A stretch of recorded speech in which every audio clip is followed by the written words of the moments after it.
to Meno Quirks, the podcast that says menopause isn't a crisis, it's a comedy. We're talking honest conversation, cold truths, and all the unexpected quirks that come with the midlife plot twist. Hosted by Nat and Sal, we're here to swap stories, share laughs, and say the things no one warned us about. Well, probably should have. This is your safe-ish space to giggle, groan, and maybe learn a thing or two along the way. So grab your fan, your favourite snack, and let's get into the glorious weirdness of the menopause. Together!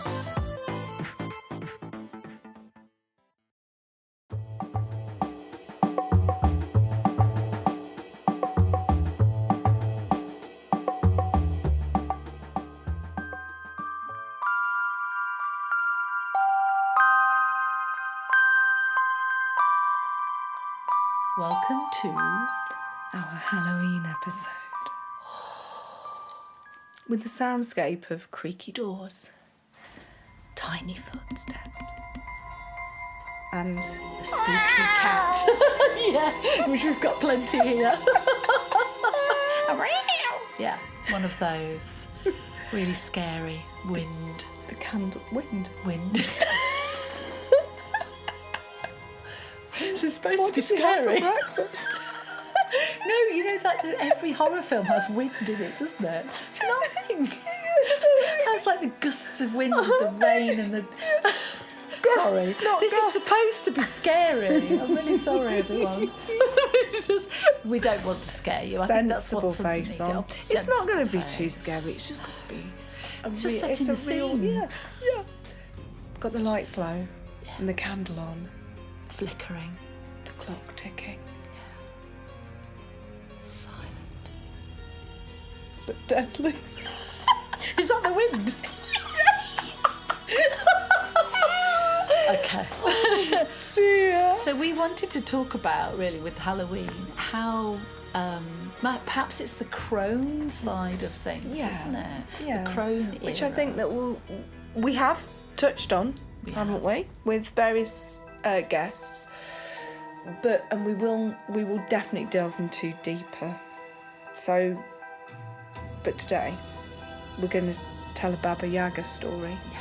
And Baba Yaga is from Slavic origins, and it's not just one story, like Beauty and the Beast, for example.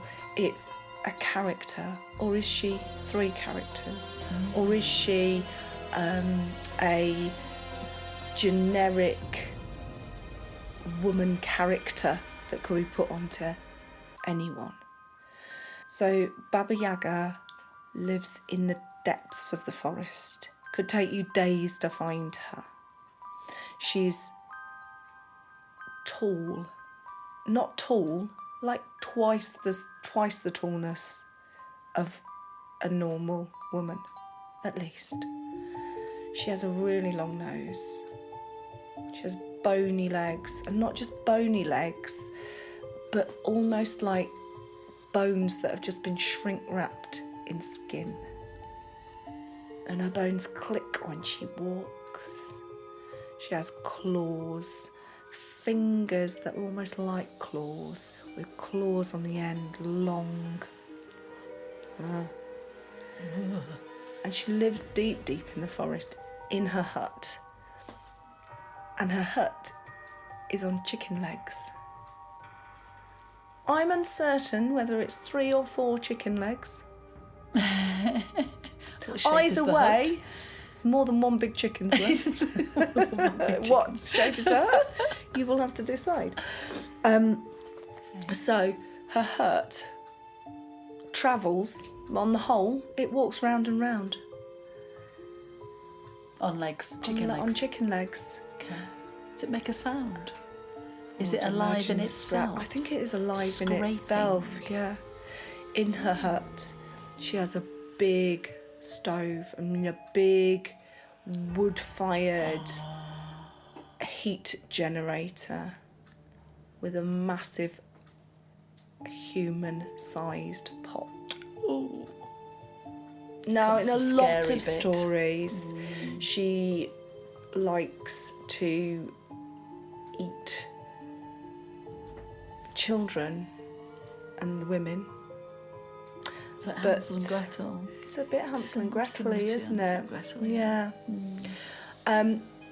But often they are outwitted. Spoiler alert. They outwit her. Spoiler alert.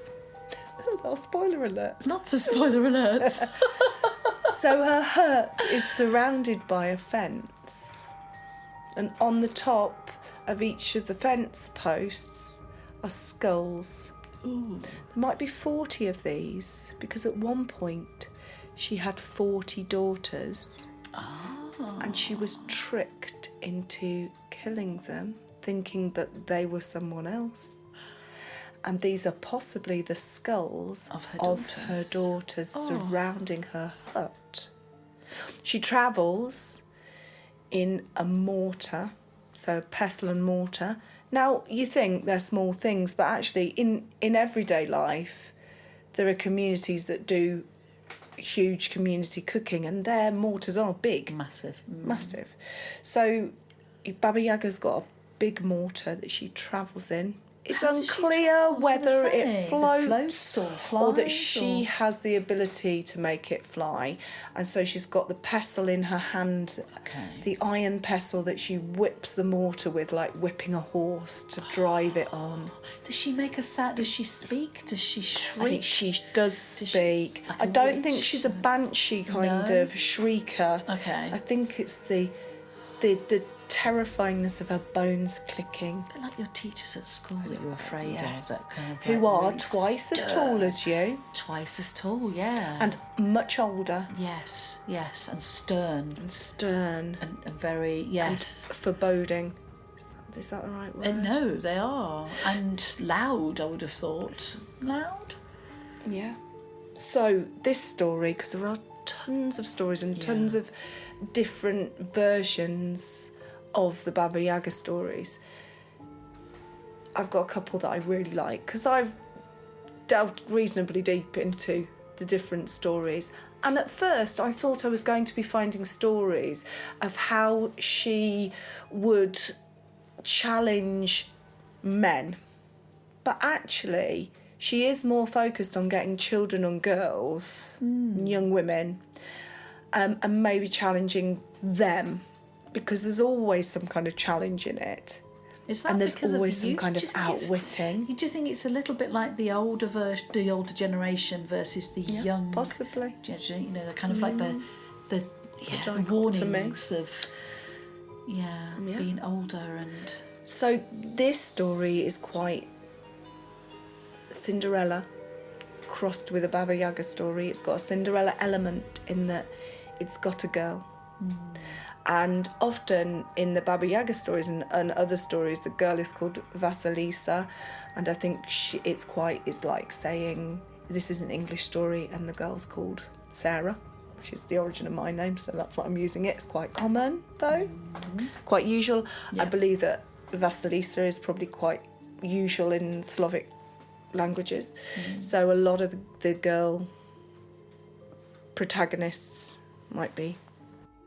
So Vasilisa lives nearish Baba Yaga. They're obviously aware of her.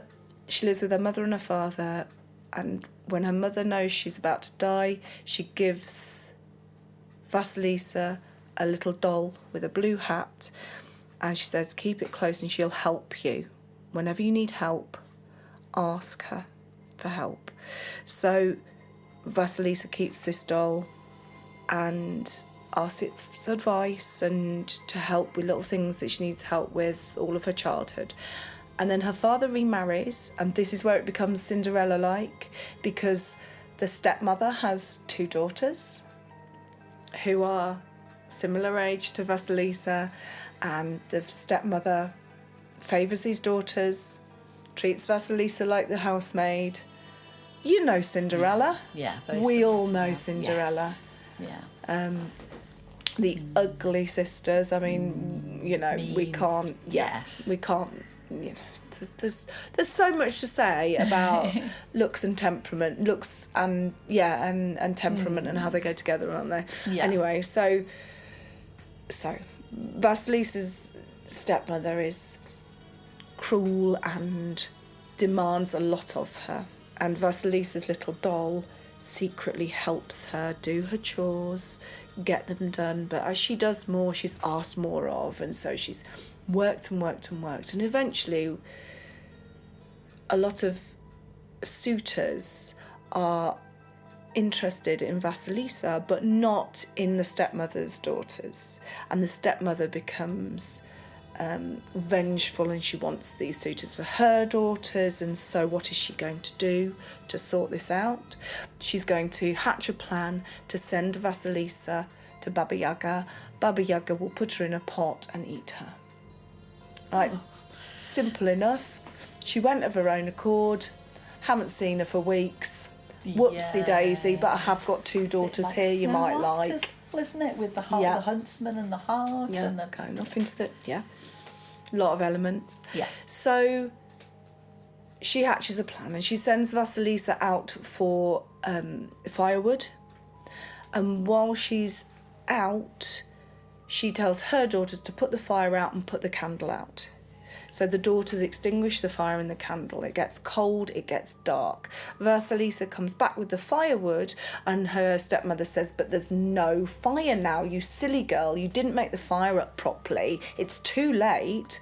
What good is the wood if we haven't got a fire? You'll have to go to Baba Yaga's to get some hot coals to light our fire. Right, okay. So she went, okay, it's fine. She's got a doll in her pocket. She's fine. She doesn't know where she's going, but the doll will help her. So she leaves the firewood, leaves her... I don't know where the dad is in this. I was going to say. Let's just rubbish, say, isn't he? what's he doing? Has he gone away on his travels to get some more He's probably money or working in the food or- city. I don't know. Yeah. He's on a gap bit year. like Beauty and Beast, he goes away to a fair and... Yeah. So Vasilisa goes off through the forest. It's dark. It's the end of the day. Ooh, She enters the forest. She doesn't know where she's going, but she asks her doll, and her doll says this way, that way. Eventually, they see an orange glow coming through the trees. In a clearing in the wood is a fence made of glowing skulls. The skulls are glowing because they're filled with hot coals, and the orange light shines out of their eyes. Oh. And they light up the chicken-legged hut. Shouldn't be funny. That's not funny. Just I can picture it in my head with his big chicken legs and Big chicken legs. big feet going. Yeah, scary. So- it's very scary. It is scary. It's very scary. But Vasilisa's got balls. She's a girl of steel. She's yes, got- they're kind of yes. Good girl. She pushes the gate open, and it... Insert sound effect here. And Baba Yaga comes sailing round the corner in her mortar with her wild white thin hair slashing about her face, and her Menopausal. her pale Definitely. skin, Yeah. and her big jagged teeth ready to sink them into some juicy child. Oh. And Vasilisa says, I'm really sorry to bother you. I need light for our fire. Our fire has gone out. Can you help me? Please and don't often leave me. people come to Baba Yaga for help. This is almost a wise woman thing. So even though she's very, very scary, and she's obviously a threat to stay good, or To children in particular. Yeah. So Baba Yaga invites her in, prepares her pot. So she's And devious at this point. she's She pulls her in, saying, yes, of course I'll help you. yes. Yeah. The stove's on, it's nice and warm. She's got all these glowing skulls outside and a stove inside ready to cook. Yeah. And she sits Vasilisa down, and Vasilisa tells her the story, and I made a mistake, and I'm scared of my stepmother, and I have to take back some coals, or the fire won't light and everybody will get cold and we won't be able to eat and we can't see in the dark and all those kinds of things. And Baba Yaga thinks and she says, I will give you some coals if you do a task for me. While I sleep, I want you to separate in the pile of grains outside, I want you to separate all the peas from the wheat. As Vasilisa says, okay, I will do that if that gets me the coals. And she goes out and there is an enormous pile of corn. Inhumanly possible. Is that a wrong word? Anyway. No. And Baba Yaga goes to sleep. Vasilisa and her doll, she says to her doll, how am I going to do this? And the doll's like, it's fine, I will help. And the doll, because she's pretty magic. I was going to say, she's very clever. She sorts all of the... In a flash. Into the wheat and the peas. We all need one of those We dolls, need one of don't those we? dolls. So I don't know where they come from, but there you go. It's got a blue hat, so that might prove important. I don't know. And next morning, Baba Yaga gets up and Vasilisa's done this for her and she thinks would be impossible. And she's like, oh, okay. It wasn't meant to happen. Let's find you another task. She says, go into the shed and there is a sack of poppy seeds. I want you, you know how small a poppy seed is. I want you to separate all the poppy seeds from the earth in the sack. And so the next night, Vasilisa works and the doll works and they separate all the dirt and the poppy seeds. And this goes on for a few days. So obviously back at home... Slave labour, it's slave labour, but she's used to it because her stepmother's the same. Yeah. And back at home, the stepmother and the stepsisters are growing grateful for what Vasilisa usually does, and they're also growing very cold and hungry. Serves them right. And it serves them right. Flipping well does. There's your justice. So these tasks go on for a few more days, and in the end, Baba Yaga obviously takes some kind of pity on Vasilisa and says, okay, I'm going to give you the skulls. Give you a skull with the coals that you can take home and light your fire.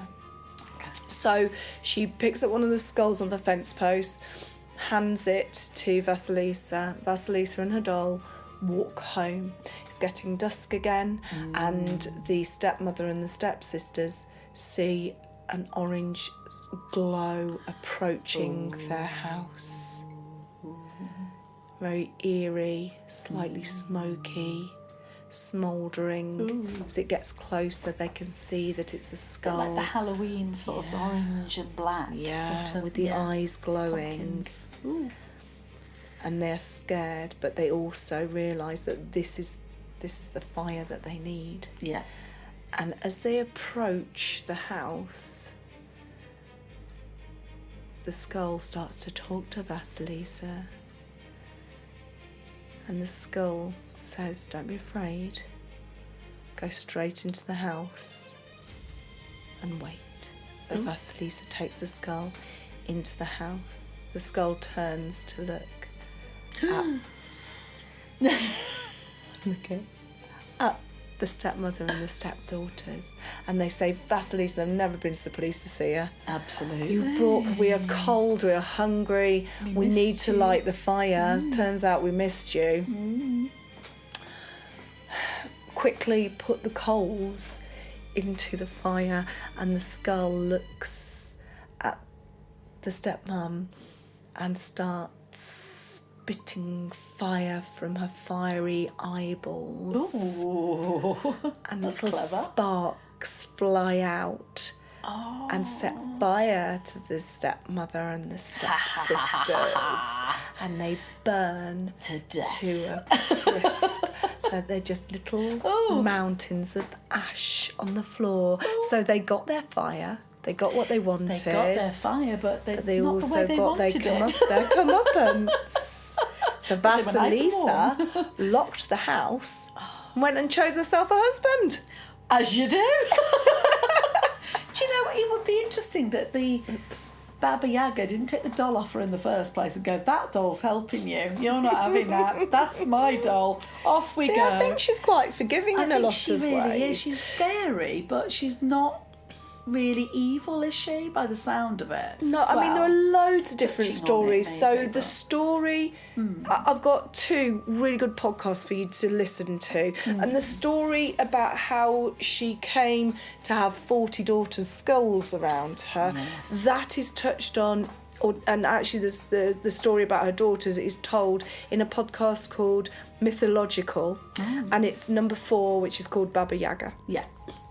There's also another podcast which is brilliant, and it's a BBC podcast series called Witch, and number 8 is called Hag. So if you want to look deeper into these stories and these concepts, I really recommend those 2 listens. Yes. Oh, I love that. So I always thought that Baba was sort of a wise man type prefix. Yeah. And in Asian and African countries, it does mean like grandfather or old man. It can be a title or a suffix in Hindu, Sikh, Islamic faiths, like an honorific title. So like a respectful title. Please, bow down to Baba Keith. Ooh, okay. For example. But in Slavic, the Baba means grandmother or old woman, or even a married woman. Babushka. Babushka. Yeah. Kate Bush. Yeah.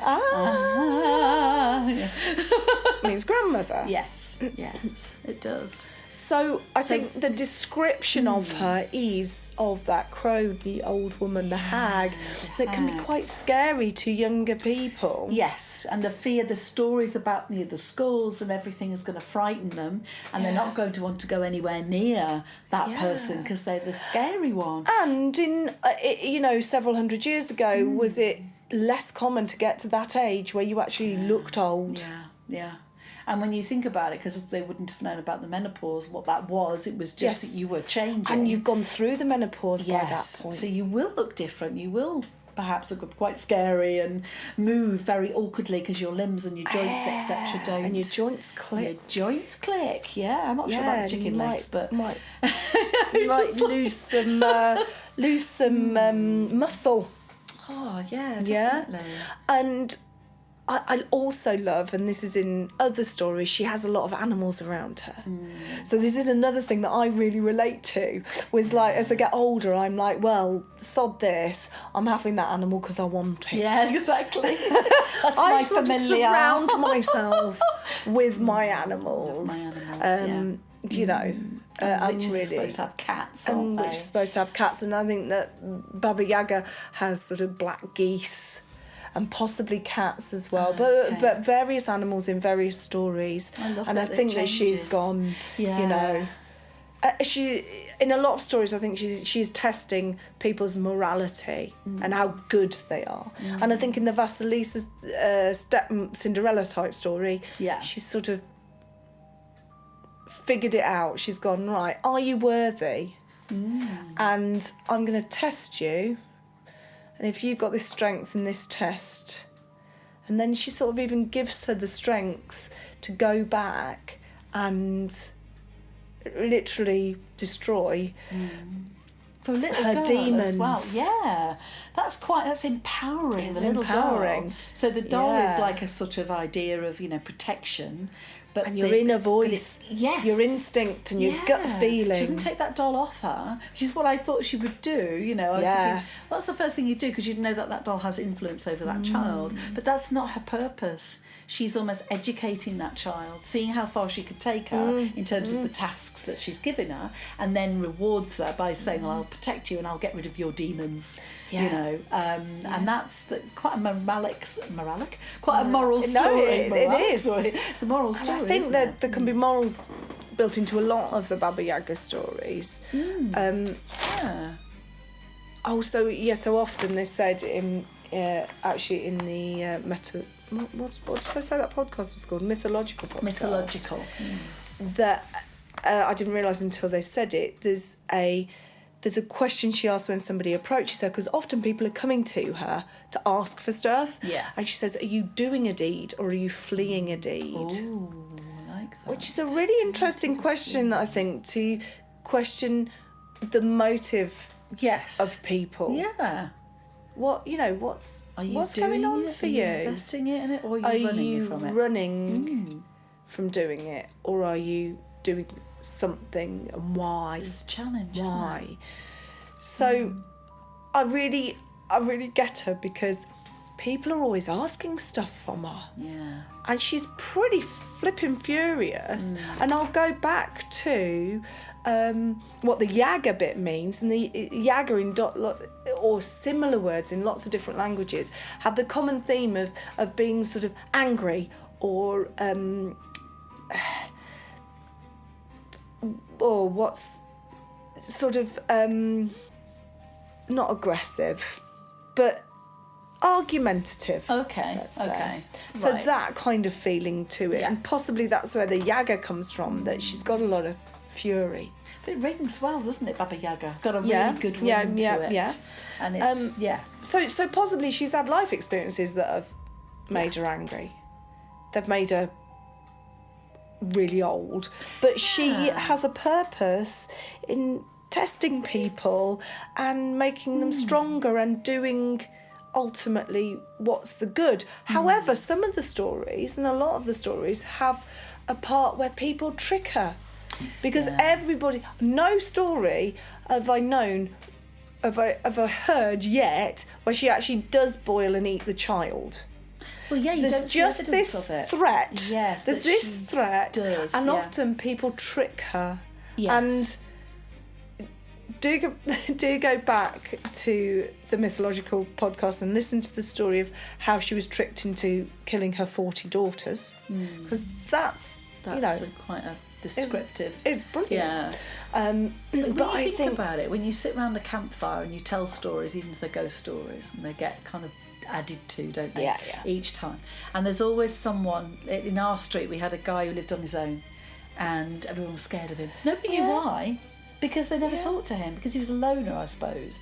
And he had no family, or we didn't see a family. And he had, in his front garden, it was long grass. So you didn't go out very often and cut the grass. If you threw the ball into his yard, you'd be terrified to go and get it back, because you'd be thinking he's going to. And of course, Fear the of the stories unknown. Exactly. And once he came to the door, and you go, and I was kind of pushed to the front. And I was about 7 or 8. I was, I wasn't very old.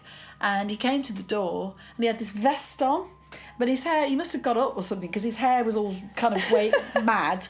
And he went, "What do you want?" And of course we were all like, everybody's petrified scared now. to death. But I just went, "My ball," and he went, "Well, go and get it then."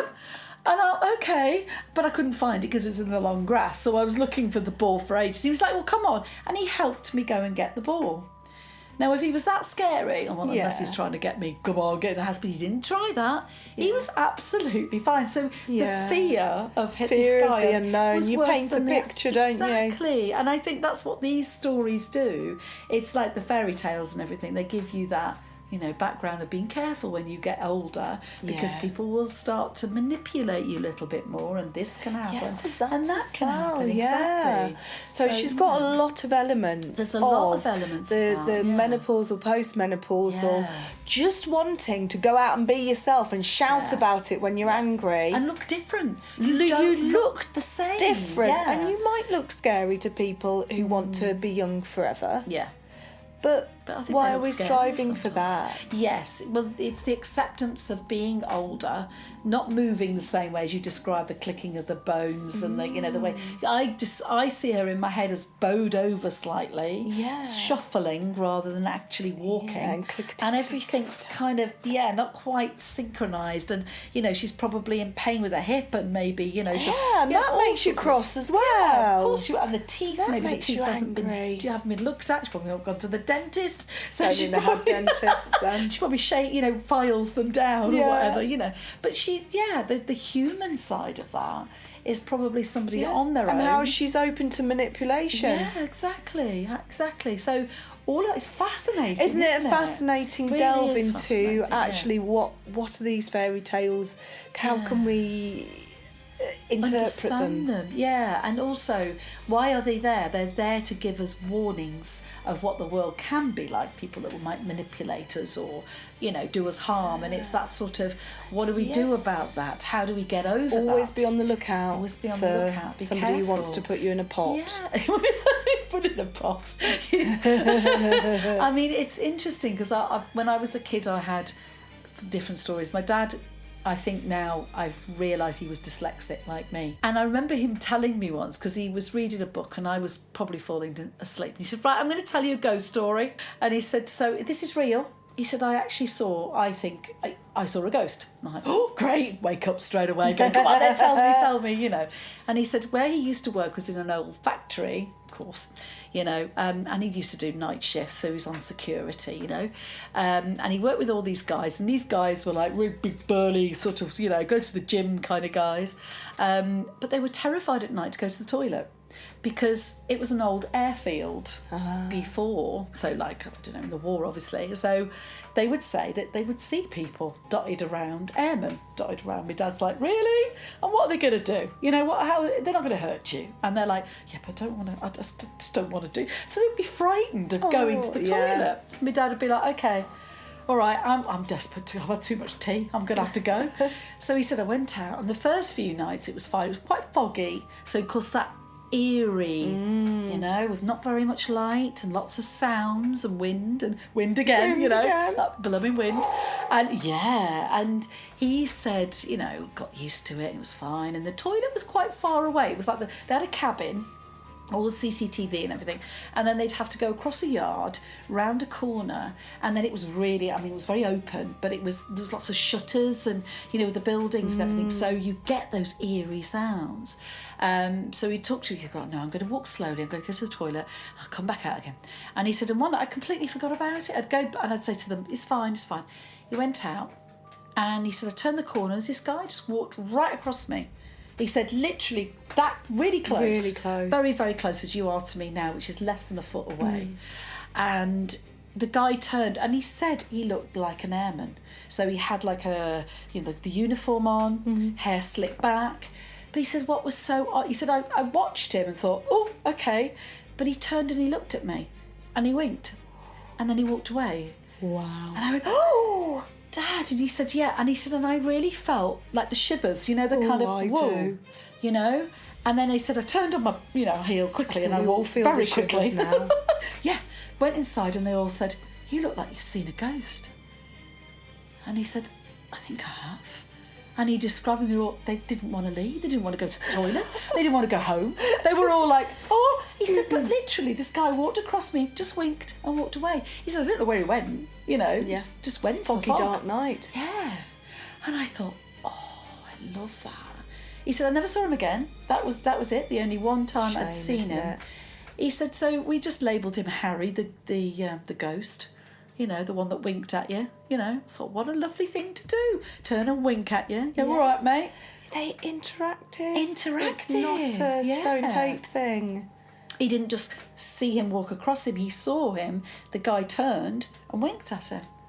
Wow. I thought, oh. So one of the guys said, your card's marked, mate. And my dad was like, actually lived another 40 or 50 years, so it's obviously not that much. Yeah, it doesn't mean anything, does it? And it was, but after that, the stories that came out about that place and people being scared to go out to go Which to the toilet. airfield is that? Can you remember? It was up by the docks in Liverpool, so it would have been around what used to be called Speke Airport, which is now John Lennon, I think. So, around there, around the docks. And the docks at night are really quiet and quite eerie. So lots of sounds and lots of, conjuring up all kinds of ideas and scary moments, But it just struck me that, you know, everybody's scared of ghosts. You know, it's that kind of unknown, the uncanny, unknown. like uncanny, which we both absolutely love love. uncanny. Don't we? But it is like that when you are not expecting it, and then all of a sudden, you know, in the back of your head, oh, it must be, because you've talked about it. It was an old airfield, so it must be a ghost. It must be, you know, and for him to, like you say, interact. That's so special. So It doesn't special, happen every isn't it? time, does it? No. And he actually felt quite chuffed about that. He was like, Yeah. all right, I feel then. special. I feel special. So I was going to say Harry the goat. Harry the ghost. Harry the ghost. Probably wasn't a Harry. God knows what he was, but... Isn't that an uncanny episode? Harry called. Was it Harry called? Harry Well, that's an uncanny episode. If you like uncanny too... We love uncanny, don't we? Danny Robbins also wrote Long Swedish Winter, which is on BBC Sounds, which is it's a kind of a sitcom, which I absolutely love, and I will re-listen to that anytime. It's got nothing to do with the supernatural, but it's still Danny Robbins. Yeah, I love Danny Robbins. I love the little short snippets that he gives as well. Different people coming and writing in and saying, guess what? Oh, know. we've loved his Halloween snippets, haven't we? And it's loved kind them. of, Danny, if you're listening, inspired us to do our definitely. mini-sodes with our experts. Yeah, are different. So anything that you guys have got, spooky or not, we're interested. Definitely. Definitely quirky. Definitely quirky. Just quirky. And if you've got a little story, just send it in to us. We'll read it out. We will. We'll one day get a way of getting your voice, your beautiful voices, and having you tell your own stories. It's not far off. We are progressing at a rate of knots, aren't we? We really We are. have legs and we run with them. Not chicken legs, though, I have to say. I mean, not yet, but anyway. Not chicken legs. And they're not clicking together quite a lot at the moment, though. There's still, there's still still some intact. meat on them. There's still some meat.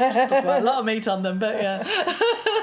But no, seriously, it's Halloween is a special time, and it's something to be enjoyed. You know, all the colours and the atmosphere, and and it the evokes, kids are so excited and the kids about absolutely love it, it. don't they? So yeah, all those lovely stories that you tell your kids or your grandparents, or the grandparents tell their kids. Let us know, because we love all those kind of Absolutely. stories, Don't leave it up to Disney to be telling you stories. No. Or telling your kids stories, or telling your grandkids stories. Tell them some unsettling things. This Halloween. Harry the Scare ghost. a child this Halloween. I tell you what, I was so excited. I wanted my dad, I was about, 8 or 9, I wanted my dad to take me to the airfield, because it wasn't an airfield, it was the old docks, but I wanted him to take me there, and he wouldn't, because he said he couldn't, because it was all like, security and everything else. But I just, the thoughts in my head about what it looked like and the sounds and everything. Oh, I love it. It just makes me...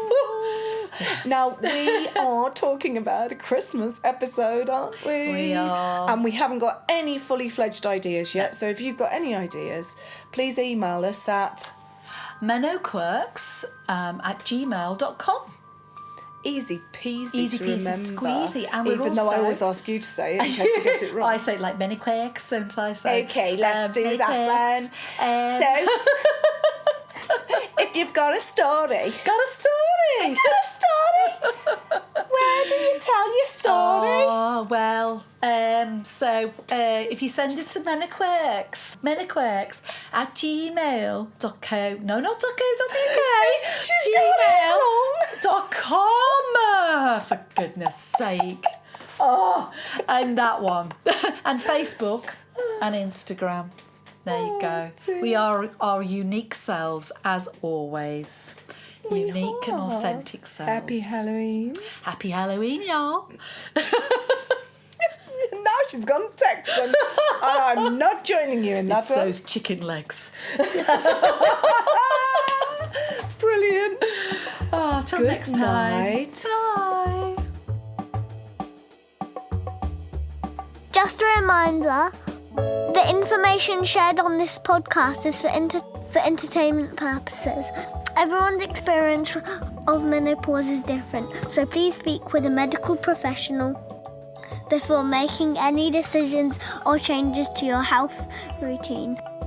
You've been listening to Meno Quirks, brought to you by Small Talk Podcast.